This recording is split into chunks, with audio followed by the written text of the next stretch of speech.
which is a controversial statement. That could be a hot topic, hot take. That's what I'm thinking of. Hello my loves, and thank you for joining me. It's Kirsten, and today we're doing a video that my Patreons voted on. Books that have shaped me. Now I went through so many different ideas. Okay, I went through three ideas for this video, and I wasn't really sure how I wanted to do it. So the first idea that I had was going chronologically, so from when I was a child to the age I am now at 31, and what books have really had a big impact on my life and like kind of changed the trajectory of my reading. But then I was thinking about it and I'm like, but say something like Elantris by Brandon Sanderson, which was something that I really fell in love with. I fell in love with Sanderson's writing, it got me into fantasy. It kind of transitioned me out of the young adult sphere that I was in into adult fantasy and unlocking so many books that I was like, wow, these are amazing. However, I can say that now, the last couple of years, I'm not as interested in Brandon Sanderson's work. It's not that I don't appreciate it, it's not that I wouldn't reread this. I mean, I've reread this book loads of times. Like, look at the damage to this book. I would reread it, but I'm also, as a reader now, this is not the sort of things that I'm looking for. I would reread this for nostalgia, for something that is comforting to me because it, you know, classic epic fantasy is very comforting because I read it for so many years and Brandon Sanderson was the start of that for me. So yes, deserves a mention, but it's not really a book that shaped me into the reader that I am today. And then I thought about, well, what if I talk about books that got me into different genres? Because as I mentioned, Elantris got me into epic adult fantasy. What about all the other genres that I like? And then I was like, but actually I read so many different genres. Like there's literally, it's easier for me to say the genres that I don't read, which is contemporary romance, and then I don't tend to read much from historical fiction or literary fiction, although I will read a particular type of literary fiction which we will get into. So I was just like, so I'm going to end up talking about loads and loads and loads of different books, but again, they're not necessarily books that have stayed with me now. And so then I started thinking about what sort of things do I look for in books, what sort of things do I think, reading that in the synopsis, I think this is going to be a 5-star potential. That is what I've decided to do for this video. So I am still going to start off with the book that started it all, what really sparked my love for reading, and then we're going to get into the books that have stuck with me. Now some of these are from my childhood or like teenage years, some of them are from more recent, but these are things that I look for in books, and you can see that a lot of my favourite books have this combination in them. Starting off though with the book that started everything, and that's Warrior Cats. I love Warrior Cats. Now the first book is Into the Wild, and I fell in love with this. I mean, don't get me wrong, I was reading lots and lots of books before this, but this is the book that really got me going, oh, I love it. I've reread Into the Wild so many times. Like it was to the point that I could pretty much dictate word for word what was happening on the page. I'd read it that many times. I loved it. Like the first series was my absolute favourite. I got up to the third series, but then I was finding it was kind of losing me a little bit, but that first series, like, I adored. I absolutely adored, and my copy, I'd read it so many times that the cover was falling off. I do kind of sometimes want to get a copy for my shelves because I did love that book so much, but also I know I don't need to reread it because I know the story so well. So if you don't know what this is a middle grade book, and we are following Rusty. And Rusty is a little cat that lives at home but dreams of being in the woods behind his house, and one day he decides to venture into them and comes across these wild cats, one of them called Blue Star, and she says, okay, if you really want to be a part of this, then meet us back here again tomorrow and I will introduce you to the clan. Because in this woods behind Rusty's home, we have 4 different clans of cats. We have Thunder Clan, we have Shadow Clan, River Clan, and Wind Clan, and they're all different cats. None of them get along with each other. They're very territorial, but Rusty does get accepted into Thunder Clan and gets renamed Firepaw, and you are following him. You see him from his training into being established as, yes, you are now fully part of the member of this, to eventually taking over the whole clan. So good. I enjoyed it so much. There are so many politics in it. There is backstabbing, there is murders happening. Like, it was a brutal book, but it's so good. I really loved it. So yeah, I love this series. It's so good, and it's just a staple of what started off reading for me, in terms of like it being something that I would just constantly do. It's also, yeah, it's just really good. So if you are ever looking for a middle grade and you haven't read this, I would definitely give it a try, because I loved it. That's the main book that started that off. But now I've decided I've got a few different categories. So we're going to be going through atmosphere, narration style, characters, plots, and then an extra one at the end, which is just a little bit different to everything else. Let's start off with atmosphere.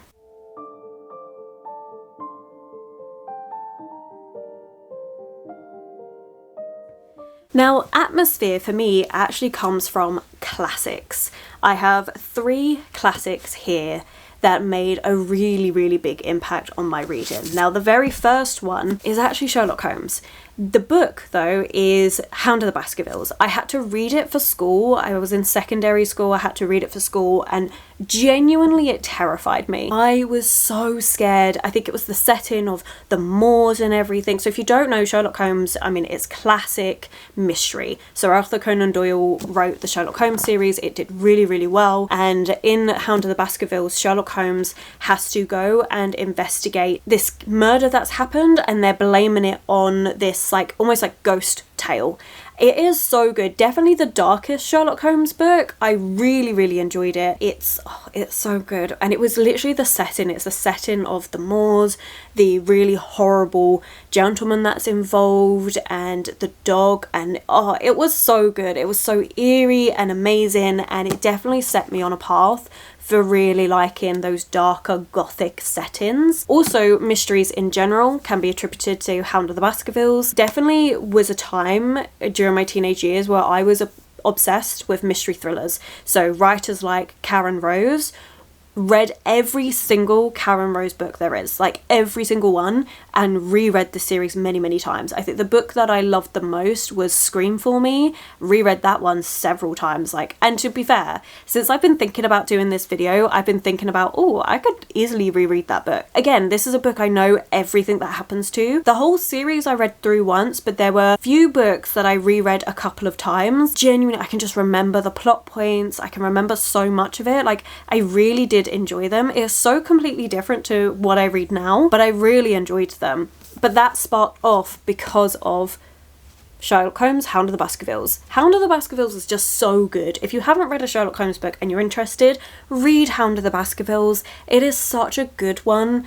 I genuinely loved it so freaking much. I thought it was so well done, and it's so eerie. It's a book I've reread more recently, I think it was about 2-3 years ago at this point, probably 3 years ago at this point, and really enjoyed my reread of it as well. It wasn't anywhere as dark as I remember it being, but then I did first read this when I was rather young, so having that, it really did creep me out and stuff. So yes, atmosphere started because of Hound of the Baskervilles, but what continued it was Dracula. I love Dracula. I love gothic classics in general, which came about because of Dracula. I love vampires. I've always loved vampires. Dracula really is just such a fantastic book. It's also had an impact on narration style, but we'll get into that. But Dracula, if you don't know what this is about, by Bram Stoker, it's not the first vampire book, but it's definitely the biggest, the one that has had the biggest impact on our reading. But there are a couple of books that came before Dracula. And this book, I'm not gonna lie, is a little bit slow. We're following a few different characters. Basically, the premise of it is Jonathan Harker has to go to Transylvania in talks with Dracula, who is wanting to buy property back in London, and so he's helping with that transition, and then he discovers that Dracula is actually a vampire, and it sets off this chain of events where we're hunting Dracula. It is so good. There are so many adaptations, there are so many retellings. This is such a big impact, to the point where it's still impacting us in modern day. You are still getting books that are inspired by Dracula to this day, which I just think is a testament to how amazing this book is. Like, I genuinely love this book so much. I have a couple editions of this book. Decided to show off these editions because I love these editions so much, like with the French flaps, and oh, stunning book. Yeah, this again can be attributed to why I love Gothic so much, why I like Gothic classics so much. I've read a lot of Gothic classics, and I did think about mentioning all of them, but this video would be like 3 hours long, so I'm trying to keep it to the books that started it, and Dracula is the one that started that love for me. It's just so good, it's so well done, and honestly I read this and I always feel sorry for Dracula, which, you know, I mean, to me, you're chasing him out of his home. I mean, don't get me wrong, I don't agree with him and what he's doing, but at the same time, I do kind of feel sorry for him. This book sparked so many different things. You have the Gothic atmosphere, you've got narration style, which we'll go into, but also a story of like obsession and love.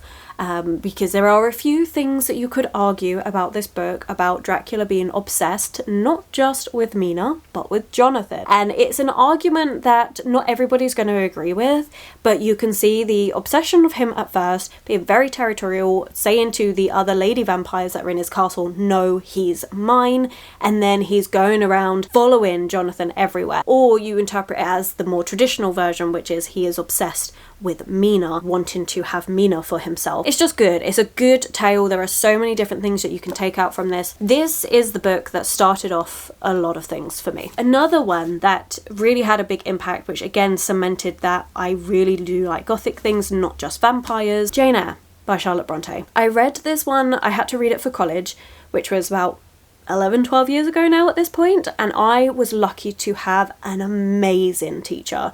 She did such a good job with really imparting her love for this book. For a very long time, I would say that this was my favourite classic book ever, and it really is a very good book. Like, I really enjoyed it. Have I reread it since college? No. Honestly, I'm a bit scared too, because what if I don't love it as much as I did when I was studying from it? So that's got me a little bit terrified. Again, this is a book I have multiple copies of. I do eventually want to reread this book, but I am more inclined to reread Dracula, which I have read a couple of times, than I am Jane Eyre, because again, I don't want to read it and then not love it as much, which is silly because I know that I will like this. But again, this is just a book that I can say, like, just added to the atmosphere and everything. If you don't know what Jane Eyre is about, we're following Jane Eyre, and she is living with her aunt and her cousins, who are all really horrible to her, but her parents passed away and she's got nowhere else to go. They end up shipping her off to this boarding school, which is horrible.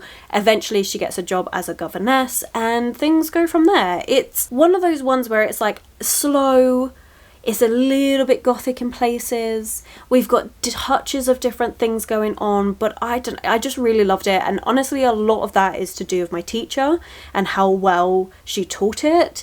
But yeah, I really did enjoy this. So me loving a good Gothic, darker atmosphere book came from these three. Moving on from there to narration style.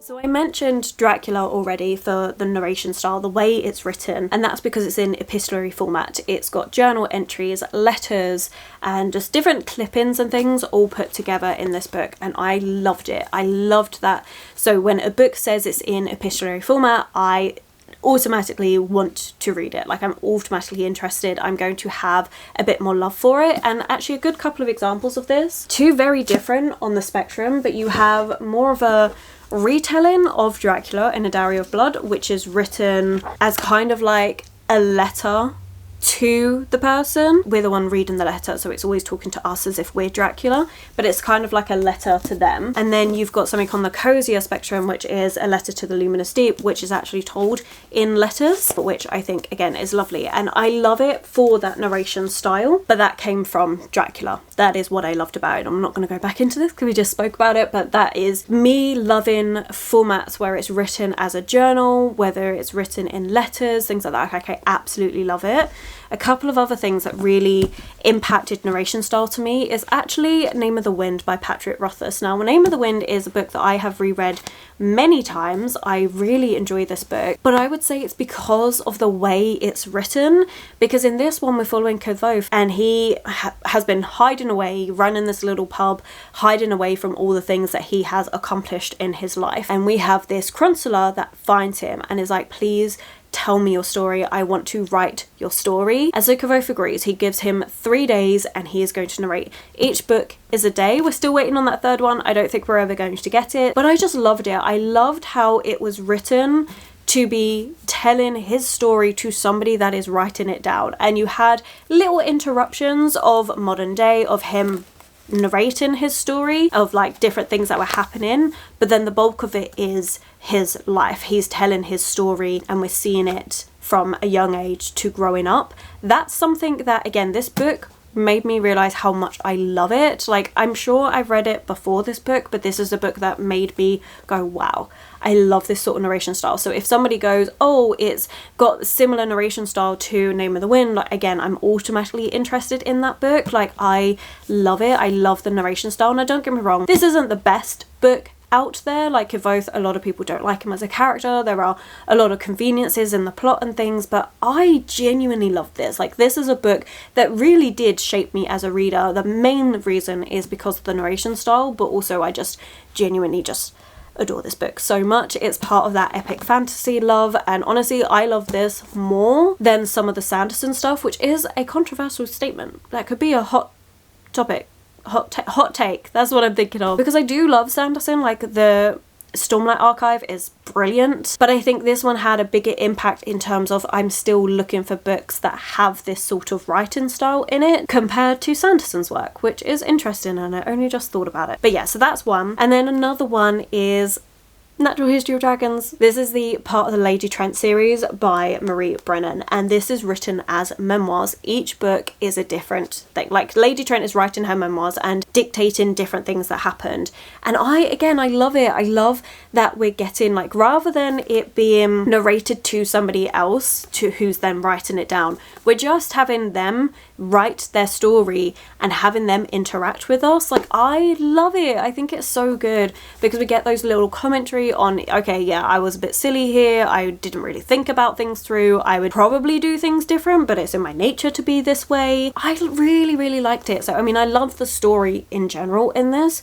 but it was the writing style for me that I was like, wow, this is really good. I really love how this is written. So again, if I have a story that is written like this, I'm again going to be really interested in it. Another one that I could briefly mention is The Strange Case of the Alchemist's Daughter, which is kind of a little bit like the memoirs, where we've got our character writing down what's happened, what they've done, their exploits.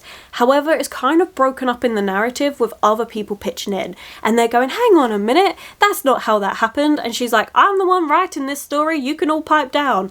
It's really fun. Like, I like that. I like the way it's breaking that fourth wall. So I think that works really well. So this sort of narration style is fantastic. If you don't know what Strange Case of the Alchemist's Daughter is, this is inspired by loads of different Gothic classics. Of course, I was going to love this. We have the daughters though. So we have the daughter of Dr. Jekyll and Mr. Hyde. We've got the daughter of, technically, Dr. Moreau.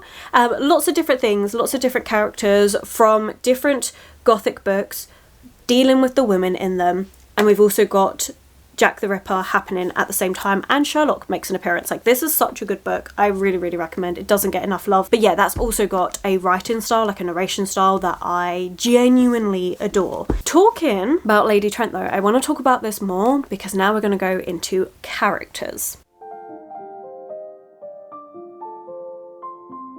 Lady Trent is a character that I really look for in my books. Like, I love this sort of main character where we've got a woman fighting out against the bounds of society. So in this book, Lady Trent, I mean, it's set in like Victorian era where women are not allowed to pursue scientific pursuits, except Lady Trent is fascinated with dragons, and she really wants to study them and learn them, and manages to be able to start doing this. However, it causes her difficulties, it causes frustrations because her work is not seen as good as those of a man. She struggles to get the acclaim that she deserves for her work. Like, she really is struggling and pushing out, and I really like seeing her journey and dealing with that, and eventually just going, you know what, I don't care what society thinks of me, I'm going to do what I want anyway. Love that in a character. Now, the book that actually came before that, where it sparked my love, is Stalking Jack the Ripper by Kerry Maniscalco. I adore this book. This book has done several things for me, but the bit that I'm talking of in this portion is the character. Really adore the character in here. It's got the same thing where we're following Audrey Rose, who is groomed to be the perfect highborn Victorian young lady, except she is really fascinated in medicine. She wants to follow in her uncle's footsteps, where she can be an apprentice in forensics, really understand the body and things, and we have a series of murders that are happening. This is, so again, it's the same thing. It's literally the same thing what I just said, but just with a gothic setting rather than a lighter setting. But it's the same thing with these women really pushing out against the bounds of society, going against what society sets for women, and, you know, trying to pursue their academic pursuits anyway. This one has the addition of murders in, which I really like. And again, there are several books that I can go, if you like this, these are a bunch of characters that have got similar things, different things happening, like maybe murders, maybe lighter, and it kind of blends into this. So we've got the darker setting, then we've got the lighter version, and all different types. I could do so many recommendations for this, but genuinely I love it. These are some characters which I just think are so well done. I am going to be coming back to this book, but before we get into that, we then have Emily Wilde's Encyclopedia of Fairies, and Emily Wilde doesn't have to push out against society. In this world, it is accepted for women to be professors, and Emily Wilde is a professor of diridology, so fairies. But what I love about this character is I felt very seen, because she is very introverted. She doesn't get on well with people. She doesn't always talk to them in the best way. She gets hyper-fixated on her work. She can talk your ear off about her work, but actually social niceties, she doesn't have a clue. Like, she's not great at interacting with others, and I love that, again, because I actually, like, don't get me wrong, I can talk your ear off about books, but there are a lot of times when I feel very socially awkward and I don't always know what to say, and, you know, that is great. Like, I really love how Emily Wilde captured that so well.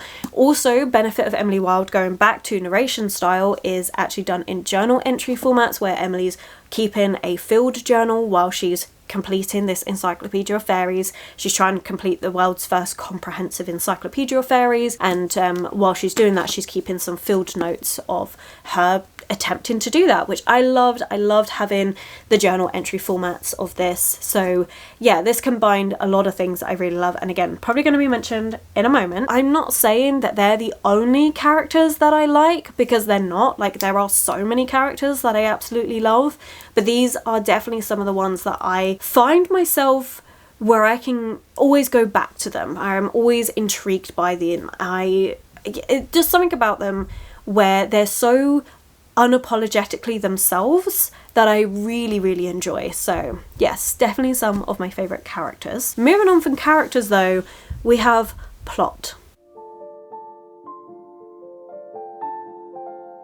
So I'm going to go back to Stalking Jack the Ripper, because this has the plotline of murder mysteries, which we know I love from Hound of the Baskervilles, but it also has retelling influence from Gothic classics. I'm not going to tell you what is inspired by this one, because that's a massive spoiler, but the second book is done by Dracula, not just Dracula, it's hunting Prince Dracula, but there are a few different things. It's revolving vampires, and I love it. I love what this done. This sparked off, I mean, don't get me wrong, I've been reading Gothic classic retellings for a very long time, but I feel like this is the book that made me go, oh, I love them. And I started for a long time actively searching out Gothic classic retellings. I would read loads and loads of them. Another one I've got to hand just here is one of Frankenstein, which is The Dark Descent of Elizabeth Frankenstein by Kirsten White, where we're seeing Frankenstein but from Elizabeth's perspective, which I think is really interesting. And honestly, I have loads. I have absolutely loads. It's just that's the one that was to hand. Obviously, I already mentioned this one, which has loads of characters that are descendants from the men that we see in those Gothic classics. Like, genuinely, I love it. I love a good Gothic classic retelling. It's what I thought, because I always thought for the longest time that I don't like horror books, but I did enjoy a good Gothic book or a retelling of a Gothic classic. If it was those, I would pick it up. If it was other horror, I wasn't interested. And again, I do kind of put it down to this. Now, I could have my timing wrong and it could have been another retelling that I read before this one, but this is the one I always come back to as a combination of lots of different things that I really like, and also having Jack the Ripper murders going on at the same time. It's a part of history which I'm always fascinated by. I think that just comes from having grown up in London and that always being around. It's definitely something where I'm like, if a plot has influences of Gothic classics and a bit of murder to go with it, I am sold. But other variations on plot. One that is massive that I'd never really thought about, and it wasn't until I started doing this video that I realised how big an impact this author has had on my reading. Now, I'm going to hold up the book that I've read more recently, but it's not this book that did it. Holly Black as an author. Now, I've recently read, I say recently as in the last 2-3 years, read the Folk of the Air trilogy for the very first time and adored it.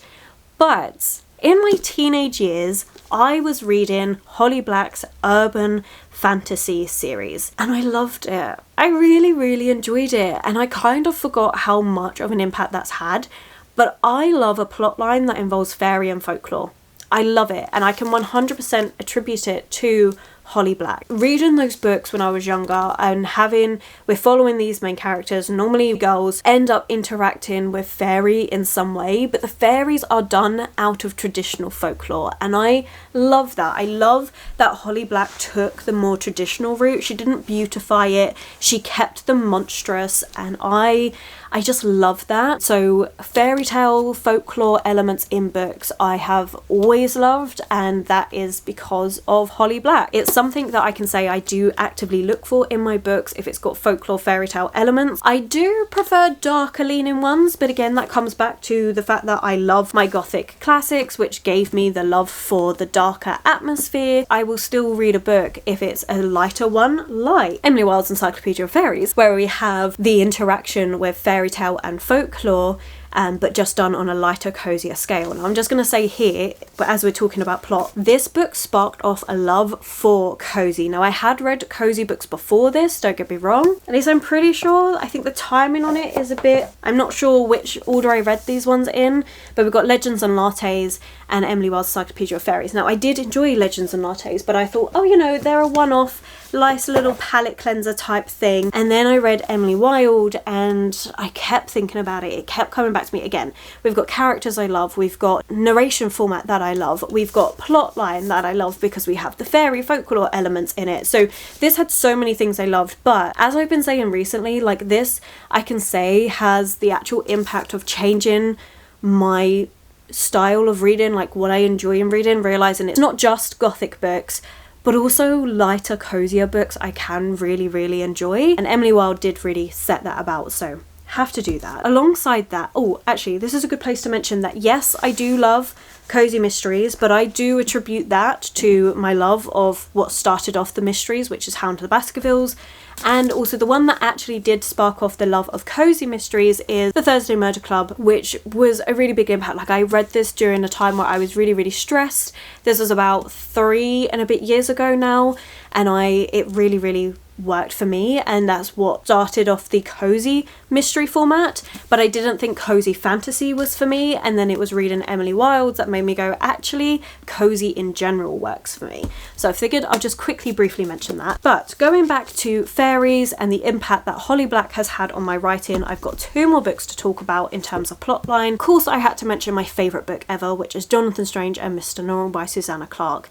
This incorporates so many different things. We've got the more historical setting, which is weird. You'd think I'd love historical fiction considering I love historical set books, but anyway, it feels a little bit darker and atmospheric, reads like a classic book, to be quite honest, which again goes back to the very first point of this video, which was I love atmospheric books because of Gothic classic. We've also got the narration style. It's written as if we're reading the book, like the life story of these two, which I really appreciate. And we have the influence of fairy tales and folklore and magic. I really, really love it. It's steeped in English folklore, like British folklore. I really, really like that. And again, it keeps them to that, what you would read from those fairy tale folklores, and keeps it very true to that, like the very capricious, and it's just so well written. Like I really, really love this book. Combines so many different things that I love. It also has footnotes, which I really enjoy, and it was just fantastic. But another way that fairy tales, folklore, Holly Blacks had a big impact is on actually more horror leaning stuff, and it's You Let Me In by Camilla Bruce that made me go, ooh, I don't just love gothic retellings. I don't just love a gothic setting book. I do like horror. You Let Me In is that, and it has that also accompanying with fairy tales. It really, like fairies and folklore, it really, really worked. I really, really loved it. I read this one a couple years ago now, I want to say, and I just loved it. It also starts off something else that I love in a plotline, which is unreliable narrator. Something that I'd always liked before, because I've read a lot of books with unreliable narrator, which I really enjoyed, but I just loved how this book made you question it, how it gave you two different options to what is real, and you are left to decide what one is real. And I think it was so well done. But again, it comes back to the love of the fairy tale folklore aspect that Holly Black gave me. But this one did spark off, oh, I like horror in general. Again, I had been dabbling in because of YouTube. I had been starting to dabble in, but it was this book that made me go, actually, I really want to read more horror, and not just the ones that are retellings and not just by certain authors. I actually want to explore horror as a genre a lot more. That's what that one did for me. That is all the main things. We've covered atmosphere, we've covered narration style, we've covered characters and plot, and just like elements of things that I really look for in books. And so if you gave me a book with a couple of these elements, I am automatically going to be more interested, and I'm going to say, okay, this could, if I was given star ratings, be a 4 or 5 star easily, because it's got these fundamental elements that I love, which again all kind of comes back to when I was younger reading Dracula, Hound of the Baskervilles, Jane Eyre. Like, they're just books that really, really impacted me. But more recent, something that's changed more recently is weird books.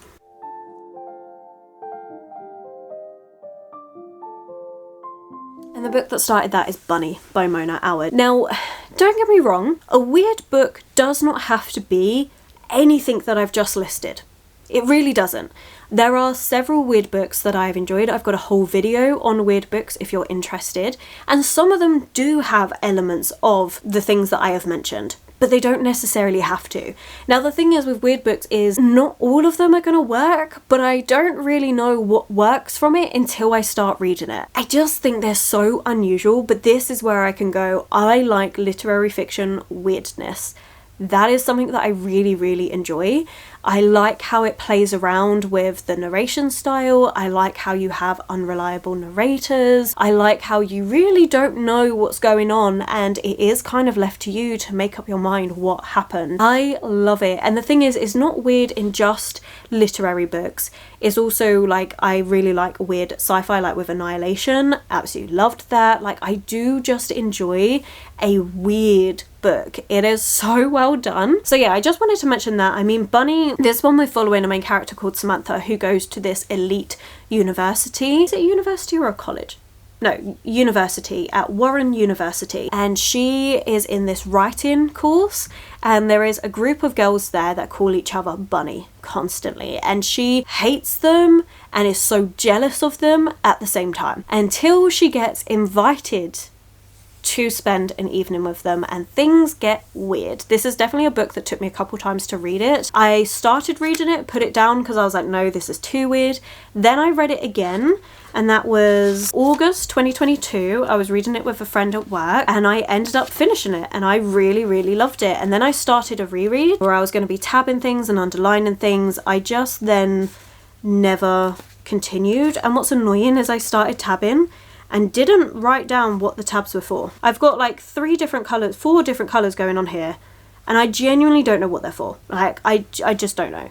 But I do know that when I continue with this reread, I'll probably restart, to be fair, I am going to end up being obsessed, and this book really is going to be covered. I mean, considering that was just the first 2 chapters, I have got so many tabs in there. I've got 1, 2, 7 tabs, and we're only on chapter 2, 3. I really do want to reread this one and annotate it to pieces, because it really was such a fundamental shift for me. It started off my love, and to be fair, I started getting more obsessed with it recently, but it is something that I do keep looking for. If you have a weird gothic book, ooh, gonna eat that up. A weird book in general, I'm going to try, but weird gothic, yeah, I love that. Or weird sci-fi, that's good as well. I'm just starting to dabble into sci-fi, but I can honestly say weird books, yeah, that's definitely been a newer thing for me. I could say previous to this, it was everything I mentioned would always look for in books. And as I said, there are outliers. Like, I do enjoy a good fantasy book because I read it for so many years, but I can honestly say they're not my favourite things. They're not my standout all-time favourites. They have been easily knocked out by these sort of things. And some of the books that I loved, so hang on, let me get one. Like, one of my favourite books from last year was The Tainted Cup by Robert Jackson Bennett. I love this book. Like, it's really, really good, but it's also a Sherlockian fantasy mystery, which of course goes back to Sherlock Holmes. So there are always going to be books that are a little bit more outside of this, what I've said, but they can still have elements of books that I have loved and shaped me as a reader. So yeah, I mean, like I say, just because a book doesn't have any of these things doesn't mean I'm not going to enjoy it, but it probably means I'm not going to enjoy it as much. Potentially. Again, there are still ones that are completely outside it that I have loved that don't have any of these. These are the books that I can say shaped me as a reader and what I look for in my books. If I'm looking for a 5-star prediction, it's probably because it has some of these elements. That is this video. I hope you enjoyed it. It was a very, very chatty one, I know, and a very long video actually. I've been filming for 45 minutes almost. Bit of a longer video, but I hope you enjoyed it, just as a little bit of an insight into the sort of books that have stayed with me the longest, what I have really enjoyed about books, and the different sort of things that I like. Again, there are outliers to this, but generally speaking, these are the sort of things that I genuinely just love in my reading. So if you do have any recommendations based on any of this, then feel free to put those in the comments below, or talk about a book that shaped you as a reader. What's something that shaped you? It could be from your childhood. I know things like Lemony Snicket, Series of Unfortunate Events, I really loved, and Hunger Games is going to be a big one because everyone's talking about it at the minute. I'm currently reading the new book out, which I'm very excited about. So yeah, so I know there are certain books that have just had really, really big impacts on people, so I'd love to know what some of your ones are. What's the book that got you back into reading? I'd be really curious. For me, I've never stopped reading. I have read from a very, very young age and have never ever stopped. Like, I've never had a moment where I haven't had a book that I'm currently reading. Like, I'm always reading. Anyway, right, that I think is enough talking from me. I have been talking for ages. I need, I think, a good cup of tea. So I'm gonna go do that, and thank you so much for watching. I think if you made it this far and just don't know what to comment, then leave a little bunny in the comments below, as this was the last one I spoke about. And yeah, I'd just be fascinated to know, like, do you have any of, like, some of the things that I've spoken about? Would you also agree that those are the things that you look for in books? Like, I would be really, really interested to know. I just want to say a massive, massive thank you to everyone for taking the time to watch this video, whether you comment or just silently watch. Like, I really, really do appreciate it. And an even bigger thank you to all of my Patreons. And, you know, if you ever want to be involved with choosing what sort of videos happen here on YouTube, a seasonal readathon, exclusive videos and things, like, feel free to check out my Patreon. It is linked below for you, but I'm going to leave it all there. So once again, thank you so much for watching. If you have enjoyed this video, then please do consider giving it that thumbs up, subscribing, commenting. Those 3 things really help this channel out. My social media links, Patreon, everything is linked below for you, and I will of course catch you in the very next video.